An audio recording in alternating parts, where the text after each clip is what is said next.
বিয়ের ১৫ দিন যেতে না যেতেই মেয়েটার মাথা ঘুরনি আর বমি বমি ভাব দেখে শুধু আমিই অবাক হইনি, বরং অবাক হয়েছে আমার গোটা পরিবার। অবশেষে পরিবারের চাপে পড়ে নিয়ে গেলাম ডক্টরের কাছে। চেক আপ করে সত্যটা প্রকাশ পেল, আমি বাচ্চার বাবা হতে চলেছি। যেখানে আমার খুশি হওয়ার কথা সেখানে আমি নারাজ। মেয়েটাকে বাসায় নিয়ে আসলাম, মেয়েটার চোখে চোখ রেখে জানতে চাইলাম সত্যি কি এই বাচ্চার বাবা আমি। মেয়েটা চুপ করে আছে, কোনো উত্তর নেই। মাথায় হাত বুলিয়ে সাহস দিলাম, ভয় পেও না, আমি তোমাকে ত্যাগ করব না। শুধু এক পুরুষ হয়ে সেই পুরুষকে ধিক্কার জানাবো যে আমার স্বপ্নটা পূরণ হতে দেয়নি। মেয়েটার চোখ দিয়ে শুধু পানি ঝরছে, কাঁদতে কাঁদতে হেসকি উঠে গেছে তার। কান্নার আওয়াজে অন্তর ভেঙে ভেঙে আমার খান খান করে দিচ্ছে। উত্তর আমি পেয়ে গেছি, তবুও তাকে দোষ দেইনি, ভাগ্য বলে চালিয়ে নিলাম। ওকে এতটাই ভালোবাসি যে ছুঁড়ে ফেলতে পারলাম না। আমি পরিবারের থেকে বঞ্চিত হলাম, অন্য অফিসে বদলি হলাম। মেয়েটা কেমন জানি বোবা হয়ে গেছে, বাসায় একা একা মন মরা দিয়ে থাকে সারাক্ষণ, কোনো কথা বলে না।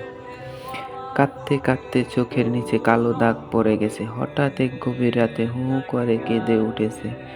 আমি চমকে গেলাম, জেগে দেখি মেয়েটা আমার বুকের উপর মাথা রেখে চোখের পানিতে আমার টি শার্ট ভিজিয়ে ফেলেছে। চোখ মুছে দিয়ে আবার বুকে জড়িয়ে নিলাম।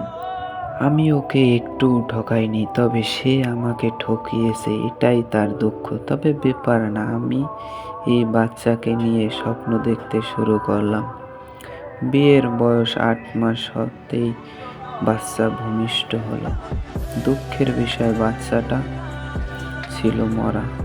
মেয়েটার জ্ঞান ফেরার পর যখন জানতে পারলো বাচ্চাটা মারা গেছে, সে তখন গলা ফাটিয়ে চিৎকার করে আমাকে ডাক দিয়ে আবার বেহুশ হয়ে গেল।